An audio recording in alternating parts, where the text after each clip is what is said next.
De tous les grands arbres des Yosémites, le séquoia est indiscutablement le champion. De son nom Sequoia dendron giganteum, c'est son nom scientifique, séquoia est le nom indien, arbre. Giganteum est facilement traduit par tout le monde. C'est une espèce exclusivement montagnarde, qui vit entre 1300 et 2500 mètres d'altitude. C'est une espèce dioïque, c'est-à-dire que les inflorescences mâles et femelles éclosent sur le même individu. Enfin, c'est un arbre avec des feuilles pointues. Il a un cousin germain qui s'appelle le Sequoia sempervirens, dont la localisation est exclusivement maritime, en bord de mer. On l'appelle le redwood parce qu'il a une écorce très, très rouge et il a des feuilles piquantes à extrémités arrondies qui font beaucoup penser à celles de l'if. Revenons maintenant à notre séquoia giganteum, le montagnard. Dans les Yosémites, on trouve 3 sites riches en séquoia. Ces sites sont appelés groves par les Américains.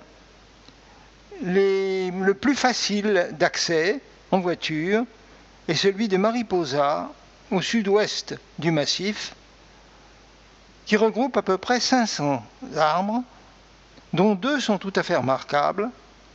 L'un qui a été nommé le Grizzly, qui est le plus grand, 63 mètres de haut, avec un tour de taille de 28 mètres.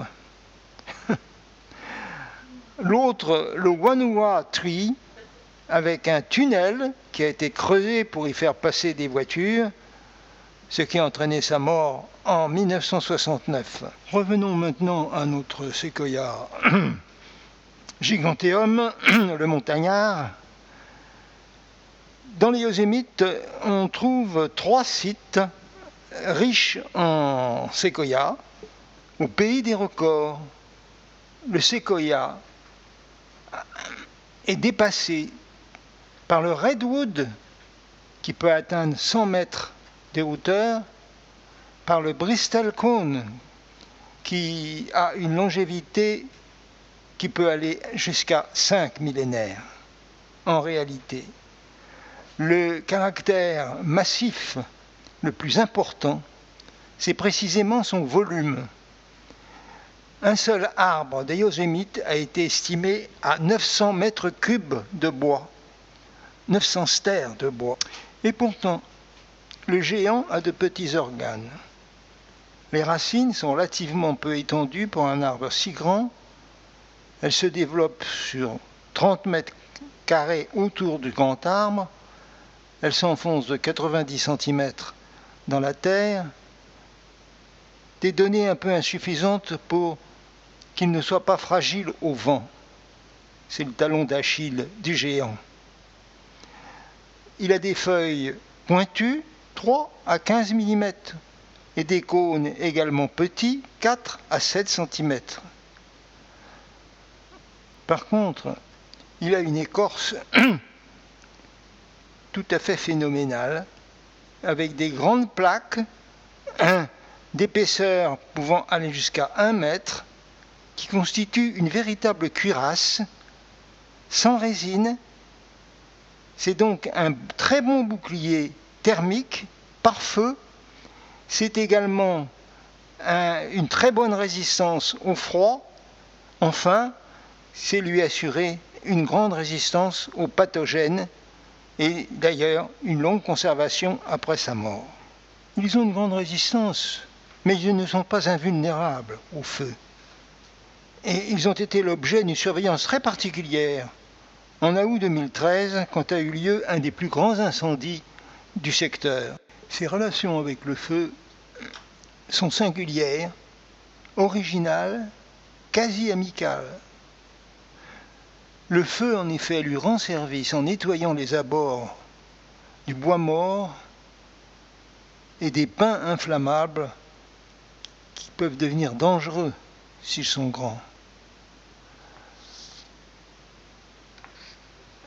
Le feu favorise la reproduction de l'arbre. En effet, les cônes restent souvent des années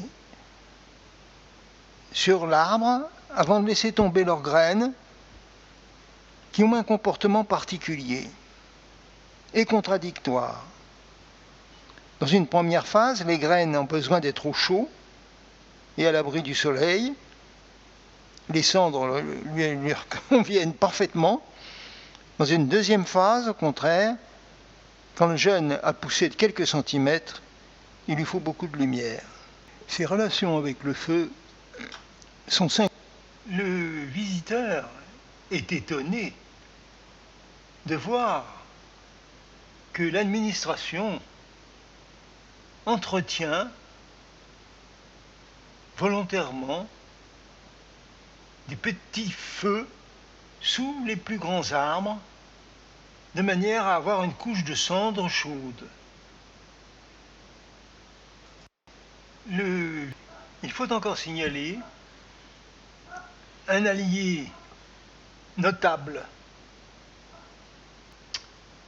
se comporte comme un enfant capricieux qui mange les cônes mais laisse les graines. Entre parenthèses, pour les Français, c'est l'inverse du comportement du casse-noix vis-à-vis du pin-sans-gros. Le séquoia, cette merveille de la nature, a été découvert par les chercheurs d'or et il a rapidement été menacé par une exploitation brutale, comme les autres espèces forestières d'ailleurs. Exploitation brutale, mais heureusement vite décevante. C'est là que nous retrouvons John Muir, promoteur du parc national des Yosémites, premier du genre aux États-Unis et dans le monde, et qui sera suivi de 59 autres parcs nationaux aux États-Unis.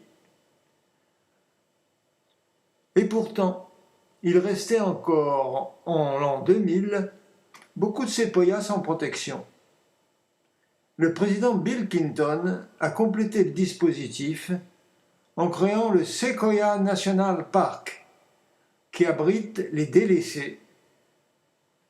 Et à noter qu'en 2006, l'administration George Bush a tenté d'autoriser à nouveau l'abattage commercial des arbres, sous le prétexte de diminuer les risques d'incendie.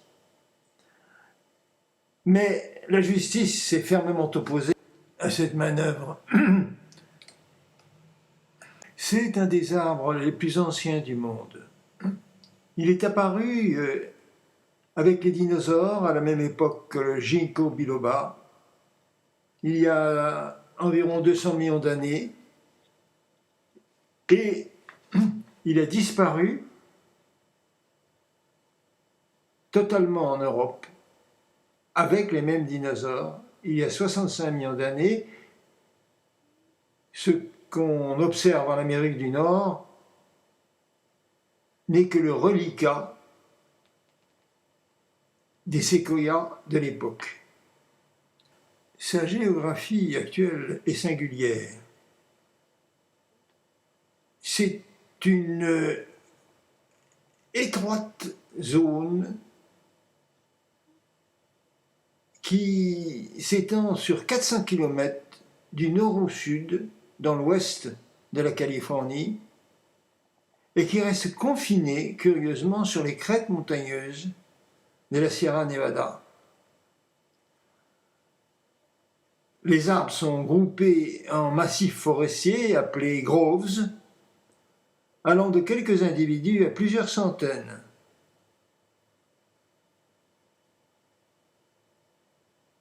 Fait tout à fait singulier.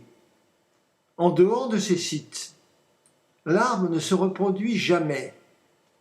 Et tous les séquoias que vous voyez chez nous, entre autres dans la région Rhône-Alpes, sont issus de graines américaines. Le séquoia, parfois appelé mammouth, est très populaire aux États-Unis. Il est le symbole végétal de la grandeur de la nation. Et puis la popularité de l'arbre est rapidement devenue mondiale. En Europe, le plus septentrional des séquoias est au sud de la Norvège et le plus méridional est dans le delta du Danube. Tous les séquoias, hors de leur niche américaine naturelle, ont été plantés par l'homme. Ils ne se reproduisent jamais, si bien que sa taille ne l'empêche pas d'être la discrétion même, puisqu'il ne devient jamais un arbre invasif.